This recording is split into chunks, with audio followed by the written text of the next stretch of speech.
Dr. Hu、Dr. Chow、Dr. Wong、Sophia， 各位師弟師妹，大家好，我係 Kelvin。喺樹人幾年嘅時間咧，其實我經歷咗好多嘢嘅，其中一樣係辯論員嘅身份。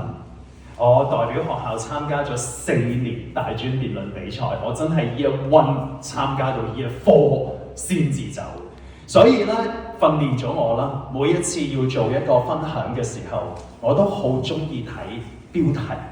而且咧，我而家嘅工作係做創作啦，所以我好中意將啲嘢倒轉嚟睇嘅。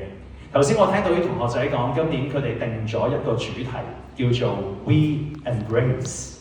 我特別留意到啦 ，Embrace 後面唔係一個 full stop， 佢哋加咗一個省略號落去。呢個省略號咧真係好好嘅一個發揮同埋想像空間。唔知大家平時點用省略號嘅咧？喺 Dr. Wong 面前咁樣講好班門弄斧，唔好意思啊。我中意用省略號嚟到代表未完待續。對於我自己嚟講，我2006年，你哋應該未出世啦，我就畢咗業㗎啦。咁我記得我喺學校嘅時候已經好多唔同嘅角色，我而家喺學校啦都仲有好多唔同嘅角色。我喺新聞系帶領 JMC 嘅同學做內容創作啦。2個鐘頭之前，我先喺新聞系嘅實習工作坊裏面教佢哋去面試，要着翻靚啲啦。即係嚟緊，我會同你哋上堂教你哋嘅嘢啦。跟住我又係 OSA 幫手訓練學生司儀啦。我會嚟同各位學生大使去做一啲訓練啦。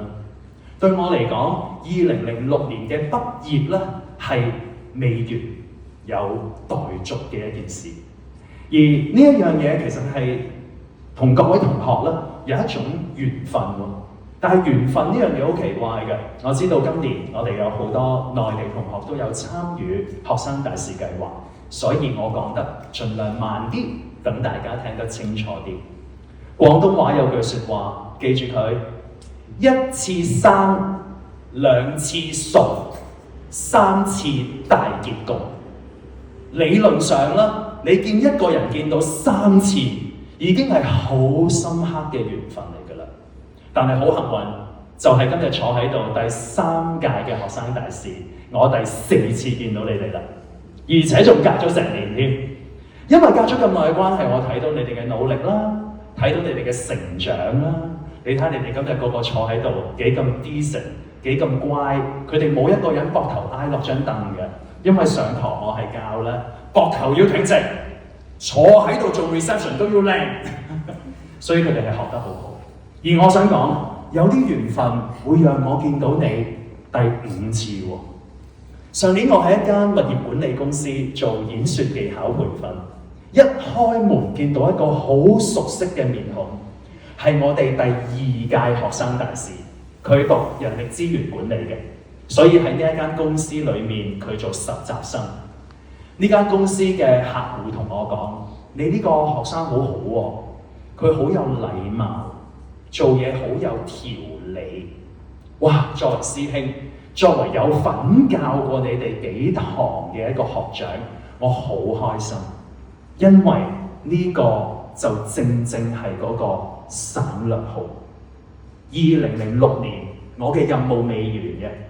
我再翻嚟樹人呢一度，繼續同大家一齊做啲訓練，一齊做一啲學習，未完待續。20年前咧，唔知 Dr. Hu 認唔認同啊？因為我成日周圍走啦，我都算係樹人一個細細地嘅招牌。我去到邊都要令人哋覺得樹人學生嘅標準就係咁噶啦。20年之後，我翻嚟呢度，我繼續省靚你哋每一塊招牌。我要你哋行出去。無論喺學校嘅環境，喺外面都要做一塊最靚嘅招牌。呢一種傳承嘅精神唔係我研發出嚟㗎，我都係受惠於我嘅師兄、我嘅師姐。喺辯論隊，我都幫學校攞咗唔少獎翻嚟啦。原因係我 Year 1嘅時候，有一位大師兄，資深傳媒人郭子龍師兄。佢係一位好犀利嘅體育界嘅記者、體育界嘅媒體人，係佢教我做辯論員嘅，係佢教到我喺出面可以幫學校攞獎翻嚟。所以傳承本身就係樹仁大學嘅其中一個特色，呢一點係好重要嘅。琴晚我先見到郭子龍師兄啫，因為我入場欣賞電影《看我今天怎麼說》。子龍師兄而家唔係傳媒人咁簡單啦，佢做埋演員，佢喺呢套戲裏面飾演一位醫生。《看我今天怎麼說》呢套電影就係講緊 embrace， 你哋今日定嘅第二個主題。embrace 呢個字成為一個口號好容易㗎，但係做出嚟其實唔簡單。喺電影裏面，金馬影后鍾雪瑩飾演嘅角色係一個聾人，佢好努力克服自身嘅障礙，喺大學裏面以精算系畢業，出到嚟揾工困難重重，最後有人請佢做一個助理嘅工作，佢冇辦法展現到佢嘅專業。呢間公司嚟講咧，佢請呢個同事翻嚟，只係想當成一個招牌，方便喺 CSR 嗰個 page 有張相寫住，任何能力嘅人，我哋公司都請嘅。各位同學，你哋定咗 embrace 呢隻字作為今日嘅主題，作為傳承俾下一屆嘅一個目標，唔容易，但係其實做得到。如果我哋多啲理解，多啲傾偈，多啲互相認識，尤其是好似看我今天怎麼說呢一套電影裏面，佢講緊兩隻字叫做尊重。只要帶出到呢樣嘢，慢慢我哋就可以示範到乜嘢叫做擁抱共融，擁抱大家在一起。所以各位同學，唔好將一啲嘢流於口號，我哋要實踐。但係我哋都唔需要逼人哋做，教人哋做。學生大事，首先做好我哋自己。當我哋每日都示範，我哋慢慢可以成立呢一個氛圍，讓 embrace 唔係一句口號，佢變成呢度嘅一種精神。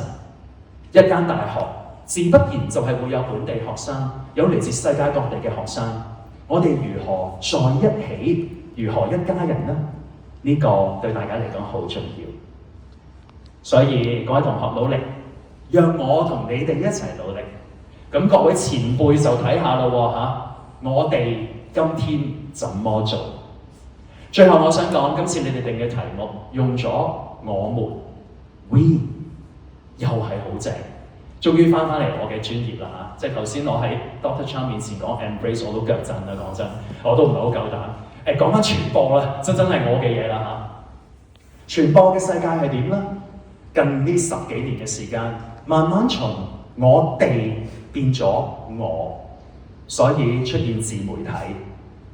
媒體嘅本位未必係一個編輯部，未必係一個採訪團隊啦，變成咗我哋每一位。好多時候大家就會諗，變成咁好唔好㗎？每件事情出現都一定有佢好嘅結果，亦都有佢可能冇咁好嘅結果。而家外面越嚟越多人講啊 ，Gen Z 啊，自我中心，唔同人合作。